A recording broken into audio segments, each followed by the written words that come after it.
Og så har jeg jo i dag, hvor jeg igen har været på min underlige klinik sammen med mine pragtfulde og dejlige klienter, haft fornøjelsen af at tale om eksamen. Og rigtig mange mennesker har problemer med at gå til eksamen. Selv har jeg altid haft det sådan. Jeg elsker det. For jeg elsker simpelthen at komme op og dele med dem, der nu har lyst til at høre på det, hvad jeg har lært, og hvor jeg er i livet. Og jeg har altid haft et mantra, som jeg har lært mine børn, som jeg har arbejdet med til samtlige mine klienter, alle dem, jeg har coachet, og alle dem, jeg har fornøjelsen af. Sig, jeg kan, jeg vil, jeg glæder mig til at vise det. Jeg har ført mere end 300 elever til at gå til eksamen, til at blive zoneterapeuter, i alternativ sygdomsforståelse og i zoneterapi i Danmark, i Norge. Og når de nu alle sammen er bestået, og de er det med bravur, så er det fordi, de har lært at glæde sig til at gå til eksamen. Lige fra den første dag, jeg startede, sagde jeg, når jeg har mig som lærer, så starter vi med at glæde os til at gå til eksamen. Fordi det er der, du bare skal vise, hvad det er, du har lært, og glæde dig til det. Så hvis man allerede der glæder sig til at gå til eksamen, så det vil sige til dig, hvis du har noget, du skal opleve, noget du skal gøre, en præstation, du skal holde en tale, du skal til jobsamtale, du skal præstere en fysisk ting, en mental ting, hvad end det måtte være. Glæd dig allerede nu.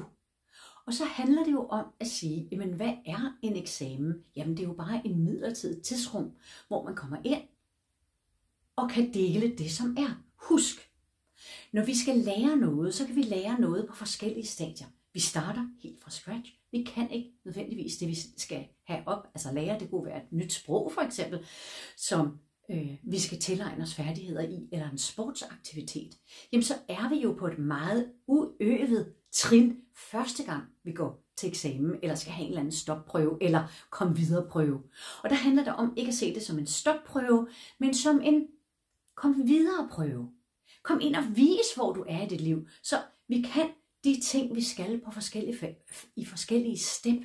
Man snakker i åndsvidenskaben om det på 3 forskellige step. Et, hvor vi lærer, et, hvor vi er ret øvet, og så et, hvor vi er virtuøse, altså hvor vi virkelig kan det. Hvor der spiller vi koncerter, og folk har lyst til at give penge for at komme og høre og spille klaver eller gøre noget andet. Så vi har lov til at gå til eksamen på et begynderniveau eller på et lidt øvet niveau. Jeg kan, og det kan du.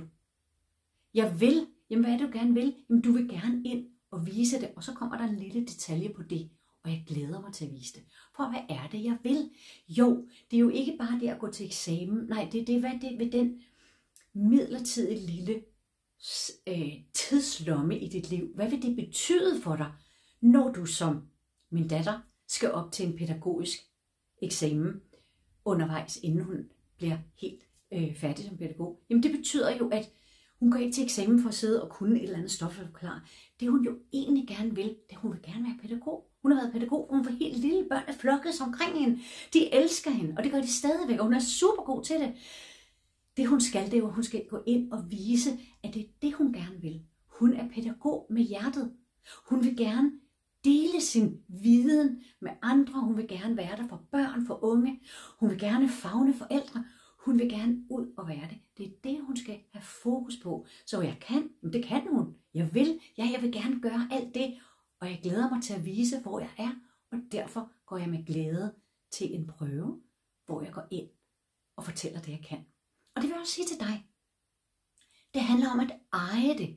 Eje det nu. For hvis der sker det, at vi tænker på fortiden som en stopper, fordi der skete det, så lader vi jo et fortid blokere, at vi her i nuet, og vi ejer faktisk kun nuet, kan være funderet, rolige.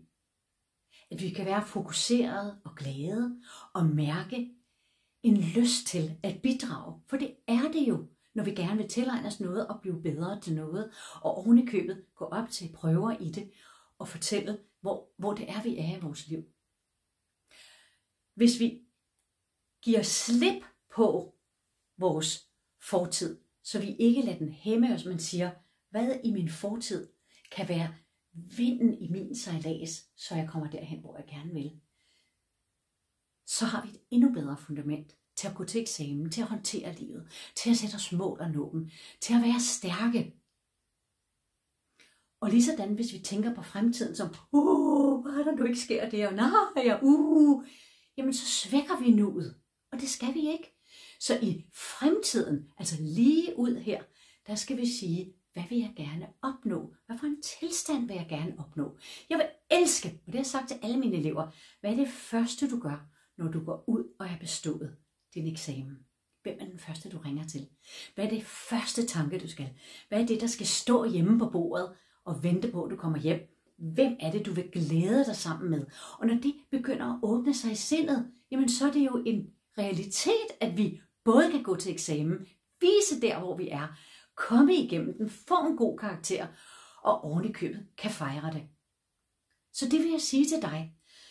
Det handler om at håndtere nuet, at gøre sig til ven med fortiden, at sætte sig spændende, dejlige, livsnærende, ambitiøse mål i fremtiden, som vi længes efter at opfylde, så vi er villige til at investere det, der skal til, eksempelvis at gå til en eksamen.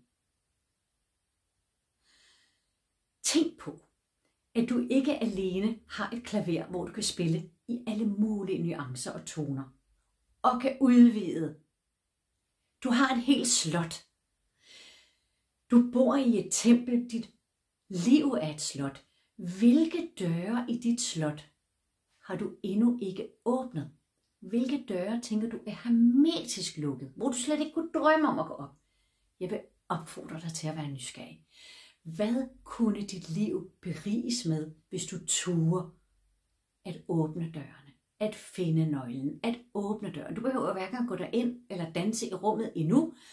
Du kan bare stille døren på klem og være nysgerrig. Vær nysgerrig på livet. Favn det. Vid nu, at du er her for et højere formål. Du er her for at kunne være dig i oplevelse i livet. Livet er at opleve det. Og have accept af det. Vi kan kun vokse som mennesker, når vi favner lys som mørke, yin som yang. Vi får et whiteout, som Ole Terkelsen siger i åndsvidenskaben, hvis vi kun kiggede ind i lyset hele dagen. Vi har brug for kontrasterne og mørket. Vi har brug for at vokse af modstand, for det er gennem modstand, at vi finder kræfterne til at forandre, til at gøre noget på en ny måde. Så hils modstand velkommen i livet. Tag det som en udfordring og en opfordring til at favne det. Ha' accept. Ræk ud. Tænk, hvor kan du bidrage? Arbejd med tilstandshåndtering, altså hvordan bliver jeg god til bare at acceptere det, som er. Jeg tænker, at det i dag må være ordene. Ja, det var i hvert fald en video af, hvordan vi kan håndtere livet. Tusind tak, fordi du kigger med. Ha' en vidunderlig dag, og udsæt ikke i dag til i morgen, hvad der allerede i dag kunne gøre en positiv forskel for dig eller nogen andre.